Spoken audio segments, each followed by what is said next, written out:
Dipersilakan dengan segala hormatnya.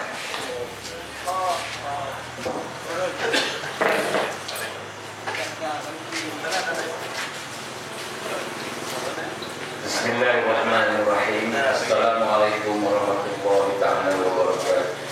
Alhamdulillahirabbil alamin. Wassalatu wassalamu ala asyrofil anbiya'i wal mursalin wa ala alihi washabbihi ajmain. Saudara pendengar majelis yang saya hormati, yang berhormat Ustaz Firdaus Jaafar Ahli Parlimen Kerai, yang saya hormati Saudara Muhammad Rashidi Hassan, editor surat kabar harakah. Saya terima sama dia, terima kasih saya dengar di sini.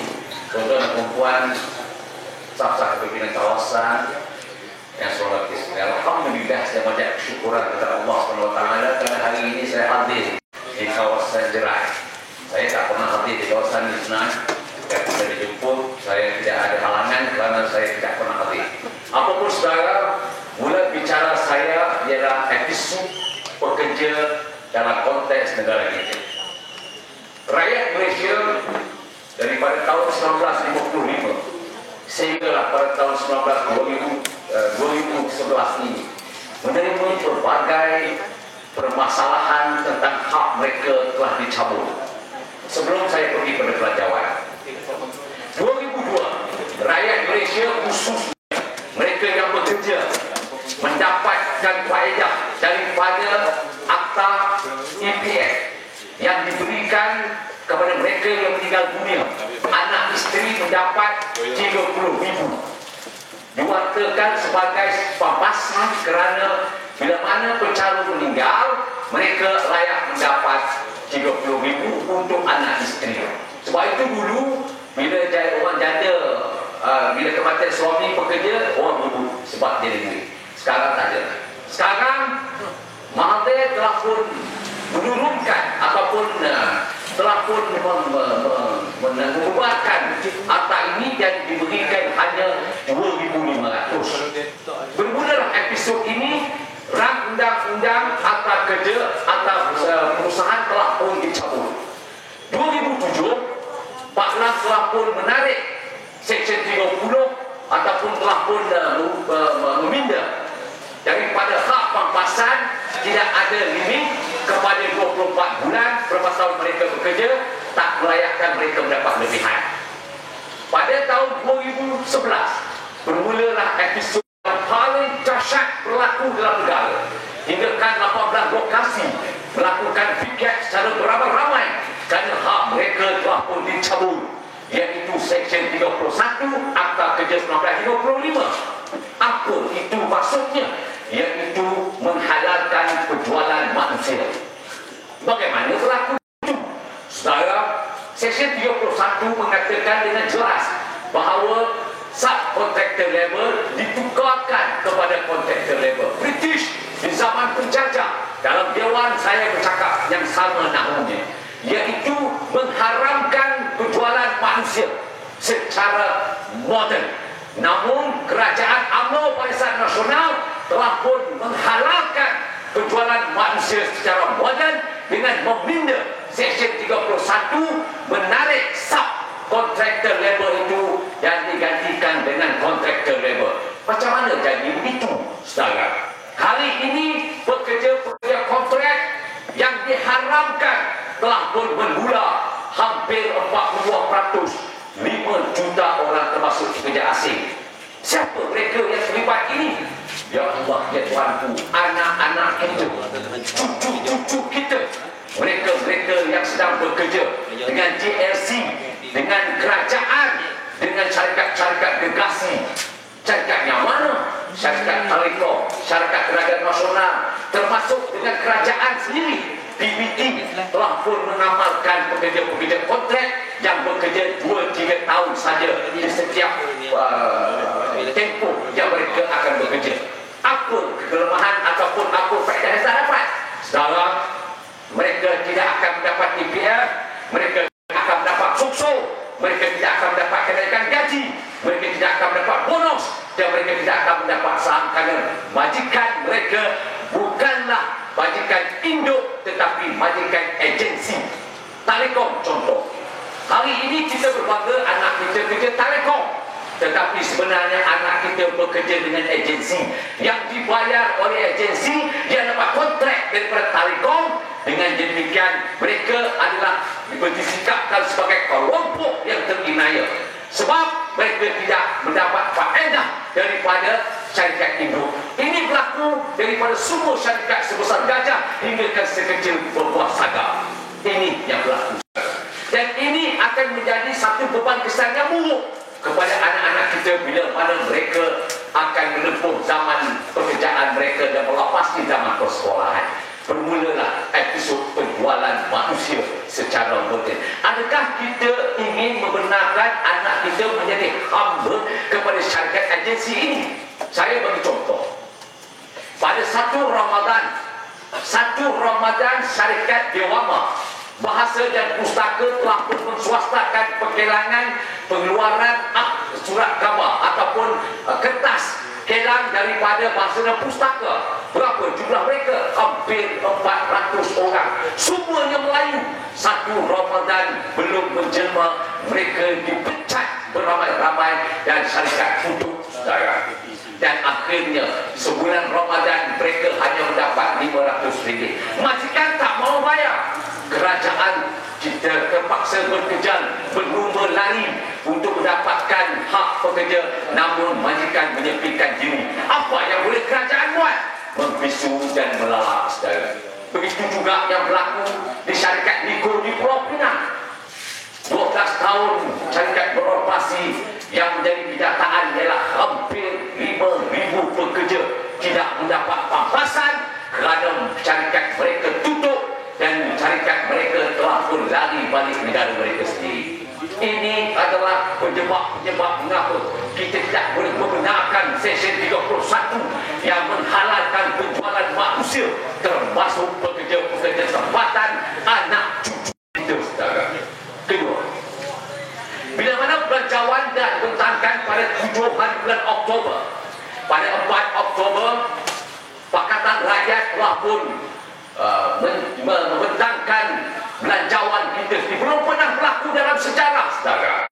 Belum pernah berlaku belanjawan Pakatan Rakyat yang sangat digeruni, berlaku riuh pekik dalam dewan, dan boleh katakan semua ahli Dewan Backbenchers ataupun UMNO Barisan Nasional menjadi pekik macam orang depan kepianu, ketakutan mereka, saudara. Kerana belanjawan kita belanjawan berhemat. Mula bicara satu, menaikkan martabat pekerja dengan memberikan gaji minimum. Saudara, gaji minimum ini salah satu daripada agenda utama kita. Kita berjanji bahawa sekiranya pemerintahan kita lagi di Putrajaya, kita akan beri gaji minimum sebanyak RM1,100. Boleh ke tak boleh? Apa tak boleh? Di Selangor, saudara, ketika pada zaman UMNO Barisan Nasional yang tidak pernah memikirkan pendidik sebagai agenda utama, buruh kapal di Selangor memegang gaji 460 permulaan kerja hingga kan 720 ketika mereka beberapa tahun bekerja. Yang dikatakan UMNO sebagai mewakili ataupun menjadi kekuatan Melayu agenda utama agama sebagai satu garis panduan untuk mereka memperjuangkan. Namun yang jelas di atas kertas mereka adalah pengkhianat kepada agama dan bangsa. Oleh demikian, Kerajaan Pakatan Rakyat di Selangor telah menaikkan guru kafar yang mengajar anak-anak kita erti ketuhanan dan juga erti kerasulan untuk mengenal agama. Akhirnya gaji guru kafar ini kita naikkan baru-baru ini kepada RM1,300. Inilah dia yang dikatakan menghargai kejayaan ataupun pendidikan yang kita menobatkan sebagai agenda utama negeri sekarang. Jika saya tak tahu, itu di Selangor. Kalau pemerintahan di pusat dengan pendapatan hampir 200,000 juta, kita mampu memberikan lebihan kepada rakyat. Hingga kan rakyat di Selangor yang mempunyai pendapatan bajet tahun ini berjumlah 1,6 bilion, kita mampu memberikan air percuma. Kita mampu memberikan warga emas walaupun kedah pendapatan yang kecil, tetapi kedah mampu memberikan warga emas RM500. Ya, benar, Selangor memang kaya raya hasil basuhnya. Sebab itu kita bagi 2,500. Tidak kira mereka ideologinya dari UMNO, PAS keadilan daripada tidak berparti. Semua mereka yang layak 60 tahun ke atas menikmati hasil basuh negeri. Malah kita bagi saham lagi. Di manakan saham Jom Shopping. Semua orang warga emas diberikan kupon pergi shopping, kita bawa dan kita bagi mereka shopping RM100 setiap warga emas. Kerana apa sekarang? Kerana hasil negeri cukup mewah. Sebab itu UMNO sekarang ni terliur-liur ada meleleh heliur dia. Kerana dia tengok simpanan Selangor ini sudah hampir melebihi 1.1 bilion ringgit. Saudara, dia toyo. Dia tengok duit itu menggeletar dia. Sebab itu dia nak menafikan bahawa ketika zaman dia lebih banyak, zaman dia tinggal sekitar 628 juta, kita himpunkan duit untuk rakyat. Nak agih ni duit ni 1.2 bilion ini. Inilah satu kelebihan yang ada. Malah dalam bajet kita nak turunkan belanjawan untuk Perdana Menteri sebanyak 10,000 juta saudara. 10,000 juta. Tak ada dah lagi. Lepas ni nak beli cincin 24.4 juta. Tak ada dah saudara. Nak beli pet harga 400,000 dah tak ada dah. Tak ada Presiden Malaysia yang akan berwatak begitu saudara. Tak akan berlaku kerana bajet untuk jawatan Perdana Menteri di bawah Perdana Menteri kita kurangkan 10,000 juta. Itu hasilnya saudara. Berbalik soal bajet kita. Kita nak bagi rakyat miskin yang layak mendapat JKM ataupun Jabatan Kebajikan Masyarakat sekarang 300, kita nak bagi 550 ringgit saudara. Mewah. Mana datangnya duit ni? Nak tanya, boleh dijawab saudara. Mengikut laporan yang telah pun diterima tiap-tiap tahun saudara, dari jumlah 39 bilion, saya ambil daripada Jingga ini adalah salah satu daripada aku janji 3 parti Pakatan Rakyat berjanji sekiranya pemerintahan kita capai di Putrajaya, buku Jingga menjadi rujukan sasaran kita. Seluruh Dewan Parti di Dewan Rakyat menggeletar dan menggigil bila mereka membaca buku Jingga, termasuk Sabah dan Sarawak. Apa yang ada saudara? Belum sampai tahap lagi saudara. Kerana di dalam Dewan saya dikenali sebagai seorang yang mempunyai ketawa yang cukup luar biasa. Ketawa saya ini dipanggil ketawa syaitan, kerana saya menyindir mereka-mereka yang tidak bertoliah menjadi menteri sekarang. Apapun saya nak cakap serius dulu bahawa saya nak tahu. Sekarang jumlahnya ialah 39,000 juta bayaran subsidi dan pampasan yang ditanggung kerajaan setiap tahun adalah subsidi kepada sektor korporat perdana bebas konsesi lebuh raya. Daripada mana duit sekarang? Kita bagi lebuh raya, kita buat lebuh raya. Kemudian lebuh raya ni kita sedekah balik kepada syarikat konsesi. Kita bagi lagi pula subsidi 4,000 juta tiap-tiap tahun. Dah lah mereka untuk kutip duit kita cari hari. Bagi lagi. Masya Allah. Lepas tu pula IPP gas. Kita pengeluar gas kedua yang terbesar dalam dunia. Kita bagi subsidi Malakau. Siapa punya? Syed Mokhtar. YTL. Siapa punya? Francisco. Kita bagi dekat Anda Krishnan. Kita bagi dekat Wisentan. Kita bagi dekat Highland. Kita bagi dekat Tenaga Nasional. Yang kaya ni bertambah maha kaya. Yang rakyat dibebankan ni apa? Saudara ingat, api hari ini kalau kita bayar RM40 naik sampai 70, RM80. Ada data sedang ni 15% kenaikan tarif api ini. Tengok dalam 3 bulan ni. Ini bukan cerita fitnah, tapi dia tak tekankan. Jadi maknanya kita ni jadi bergaduh. Kenapa bila tinggi sangat? Pasal tarif air dah naik. Tetapi kita bagi subsidi kepada syarikat-syarikat keparat ni 19,000 juta tiap-tiap tahun. 19,000 juta yang kita nak ni saudara. Siapa ada pen tulis? Ada pen tulis. Kita ingat ni supaya kita jangan duk bergelut dengan persoalan yang berwajib serang kita dapat lewat. Dia puan dia cari enak lah semua ni untuk mengecilkan kebolehan kita. 24,9 juta subsidi yang diperlukan untuk mengurangkan harga bahan gula, tepung, susu, semua macam keperluan saudara. Itu yang diperlukan. Namun yang jelas penyelewengan demi penyelewengan berlaku. 19,000 juta diberi subsidi. Kita hanya dalam Dewan. Dia kata bukan subsidi, kita kurangkan harga tarif. Sama lah dengan subsidi. Dia nak kita duduk bangan. Tidak dalam parlimen ni. Cukup saudara. Dah cukup. Komplit. Orang dah sejauh cakap.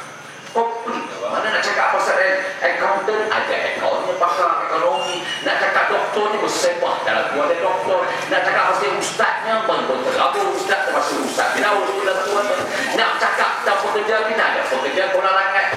Kita nak cakap pasal wanita, ada tokoh wanitanya dengan apa namanya Dr. Maria, dengan rata panjangnya, dengan ampangnya, dengan kuantan, banyak saudara. Bersepah. Dan tidak boleh kami diperbodohkan sebab kami menggunakan akal dan tidak menggunakan akal itu. Ini beda. UMNO tidak gunakan akal itu. Apa UMNO? Tak betul pun sokong. Tak sokong, tinggal next term tak dapat jadi calon. Itu beda kita dengan Dewan. Kita tak takut, tak calon, tak calon. Yang penting amanah tanggungjawab kita. 19,000 juta diberikan kepada keparat ini. Saudara, audit report kita dikejutkan baru-baru ini hampir 30,000 juta duit dirompak daripada bajet yang diberikan pada tahun yang lepas. 30,000 juta yang kita nak 24,9 juta nak bagi semua rakyat hidup selesa. Itu pun subsidi nak dirampas saudara. Dahlah rompakan demi rompakan berlaku. Bukan saya cakap, audit yang cakap. Hampir 30,000 juta meningkat daripada tahun lepas 28,000 juta. Mana penguasaannya? Bayangkan kalau saudara tengok dalam laporan bajet, beli kuda tak boleh jalan. Duk berkejarah saja. Beli perah, Masya Allah, perah harga ratus, 200-300 ringgit 10 kilo. Lepas tu pula, apa nama ni, beli kereta kebal. Orang beli 1.5 bilion, kita beli 7.5 bilion. Jenis yang sama. Kalau kita tengok daripada makmal 1.5 bilion, 2 makmal saja yang boleh pakai. Yang lain entah ke mana. Ini bedanya antara pemerintahan Selangor dengan Persekutuan, Kedah dengan Persekutuan, Pulau Pinang dengan Persekutuan, Kelantan dengan Persekutuan. Bedanya kita. Jauh lebih baik. Itu laporan daripada audit negara. 30,000 juta itu kalau saudara campurkan dengan 39, 69 bilion. 10 bilion itu dicampur lagi untuk tidak membenarkan Najib pergi ke Pakistan dengan belanjanya 1,1 juta sepanjang tempoh ini. Belanja Najib pergi luar negara berjumlah 10,1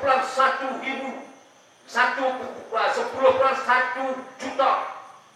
Saudara, bulan 3 yang lalu belanjawan tambahan minta 13 bilion.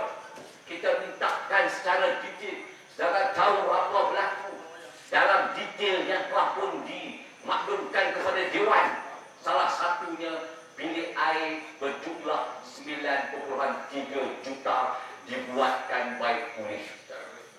Bayangkan 9.3 juta telah dibelanjakan untuk memperbaiki bilik air Rosmah Mansur dan Najib Razak. Bayangkan.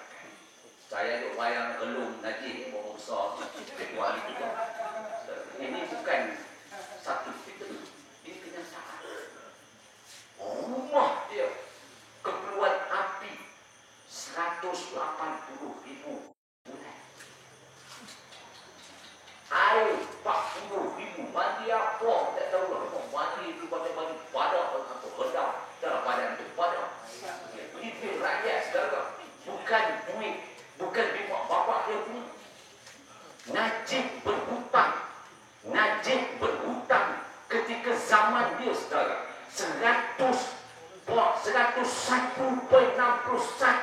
ribu juta. Kita ni dapat gaji belanja untuk keperluan, dapat pendapatan RM200, 200,000 juta. Kita punya belanja 232,000 juta. Orang yang bodoh bangang saja yang buat macam tu. Hang gaji, hang 200. Nak belanja 232 tu pasal apa? Ini pengajaran yang cukup menjijikkan. Hutang kita. Hutang kita saudara sekarang ni ialah berjumlah 437,000 juta. Apakah kita mahu negara kita ni akan menjadi bankrupt seperti Greece nanti? Ini tidak boleh terjadi. Saya nak ingatkan, berlaku ledakan perubahan landscape politik di negara Arab berpunca daripada seorang anak muda. Bekerjanya jual sayur dan buah-buahan yang bernama Muhammad Daud Azizi daripada Tunisia. Mengayuh basikal menjual sayuran, ditendang oleh penguasa bencana. Berserakan sayuran dikutip jadi hancur bencana. Nak balik anak nak makan, isteri membebel berkilo-kilo. Jawabnya tetap petroleum, tetap minyak, bakar dia di depan kami. Selepas itu apa berlaku saudara? Seluruh negara Arab bergoyang dan bercangkit ke Mesir, bercangkit ke Libya, Syria. Masya Allah. Ini yang kita tidak mahu berlaku. Nanti saudara, negara kita akan mengalami keadaan yang sama. 5 tahun lagi pemerintah kalau diserahkan kepada UMNO dan Barisan Nasional akan berlakulah demikian. Apakah kita dapat mengizinkan keluargaan? Tidak. Kita ada kuasa merubah. Kuasa ini tidak boleh kita berkompromi. Tidak boleh kita tolak ansur. Sebab itu bila kita lihat setiap manusia, jangan ada sombong. Manusia dalam negara ini memegang hutang 16,150 ringgit. Orang UMNO ke, orang MCA ke, MIC ke, berhutang 16,150 ringgit. Bagaimana mereka nak bayar? Bayarnya naikkan harga barang. Saudara kena ingat, kuasa yang ada kepada pemerintah mengawal harga barang. Bayangkan beras. Beras hancur 15% untuk ayam itik, masak tengah hari, petang basi, dia jaga. Beras super, dia tak jaga. Itu yang kita makan tu. Kerana apa? Kerana keuntungan itu mereka monopoli. Beras satu saja syarikat milik pengedar tunggal. Yang lain tak boleh. Kerana apa? Kerana ini dipanggil monopoli. Dia saja nak untung. Dan itu kuasa pengedar itu mereka miliki. Saudara, merujuk lagi 10 minit nak lari pergi ke Expo. Saudara, bicara akhir saya, penutup daripada isu semasa yang saya teman-teman muda-muda saya rasa dah dengar. GST. Najib bicaranya, saya tak cakap pasal lembu. Pasal lembu, Dr. Diaw cakap dah. Lembu ni saudara, sebelum saya pergi ke GST lembu ni, kita kena pastikan yang lembu ni jangan ada lemak. Sebab lembu lemak ni lembu syariah. Sebab itu harga dia terlalu mahal. Orang ambil lembu yang tak berlemak. Tapi kita ni terpaksa berdepan dalam keadaan berjaga-jaga, takut nanti lembu itu berlemak banyak, itu syariah nanti. Sebab dia kata-kata oleh Ustaz, lembu ini lahirnya di kondominium, tidurnya dalam ekor, matanya melihat astro, istirahatnya di atas sofa. Sebab itu lembu itu mahal seekor bernilai 5,700 ringgit. Ini dipanggil lembu syariah. Saudara, dengan belanja yang terlalu mahal 250 juta, dengan dia punya apa nama dipanggil 6 juta tambahan atas bond yang diberikan. Saudara, GST. Apa itu GST?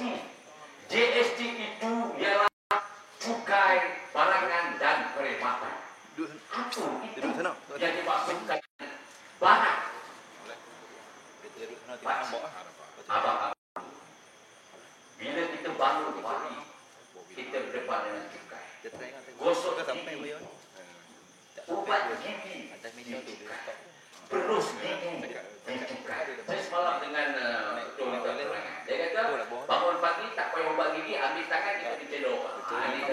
tak cukai.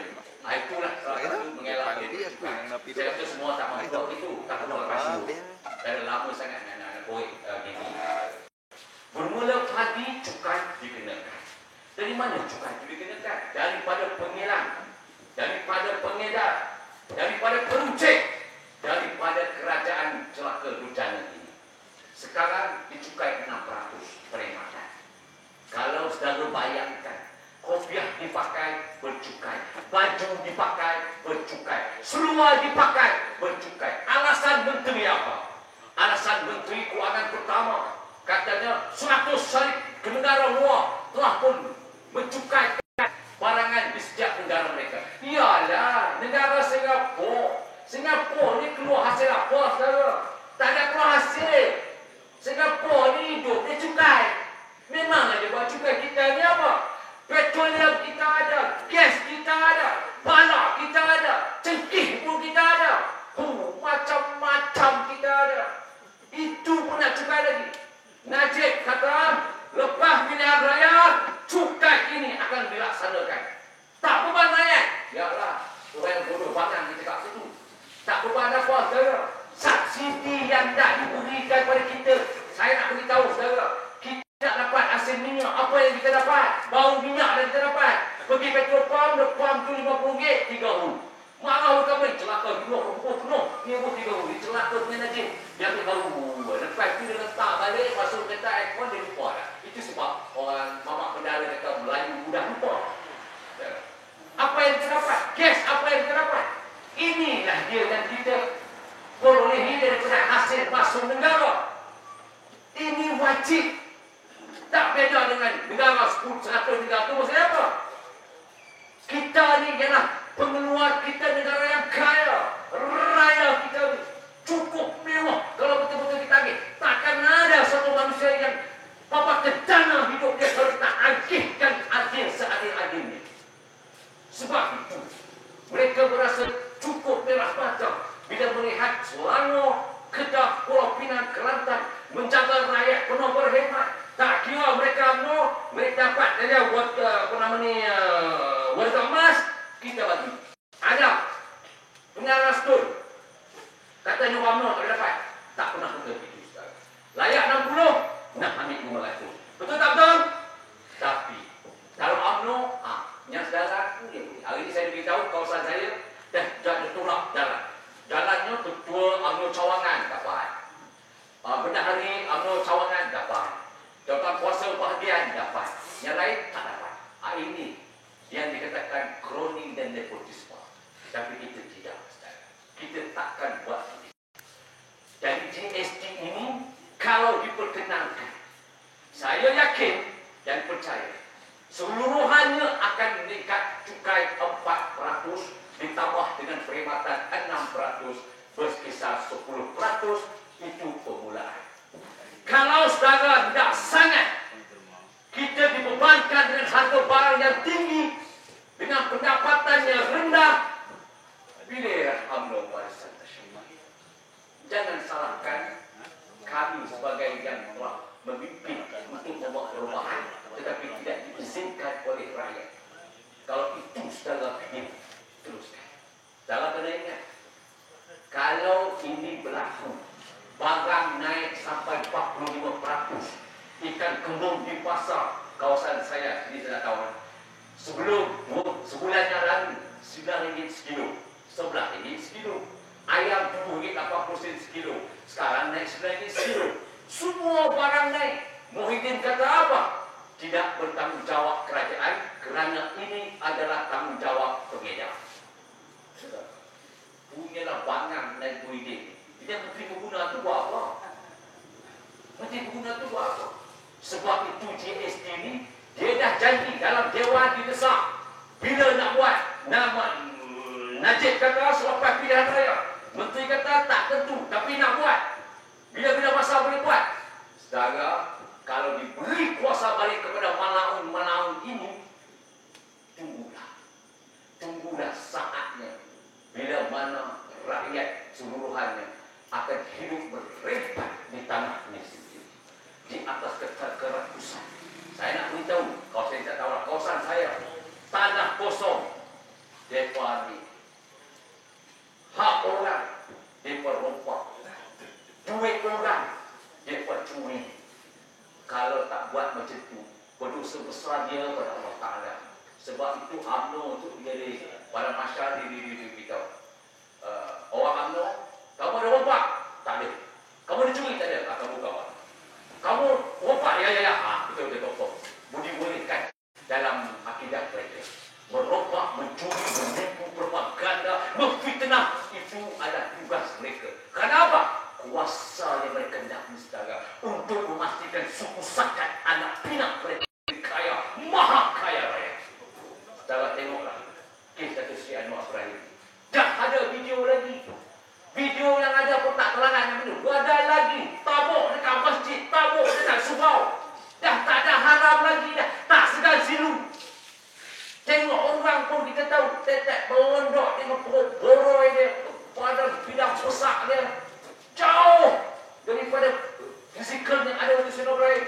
Saya kemarin dengan Datuk Warna, dia punya tazkirah.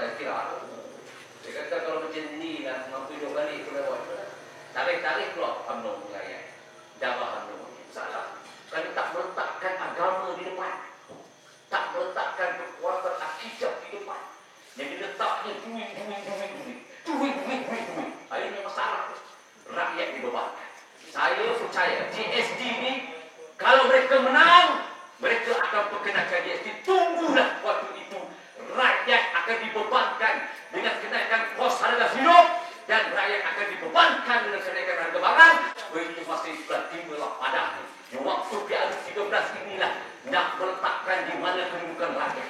Hutang bertambah, penyelewengan, segala bentuk ketirisan, rompakan, tak akan ambil tindakan. Kalau kita ni nak sedekah lembu pun kena rasuah.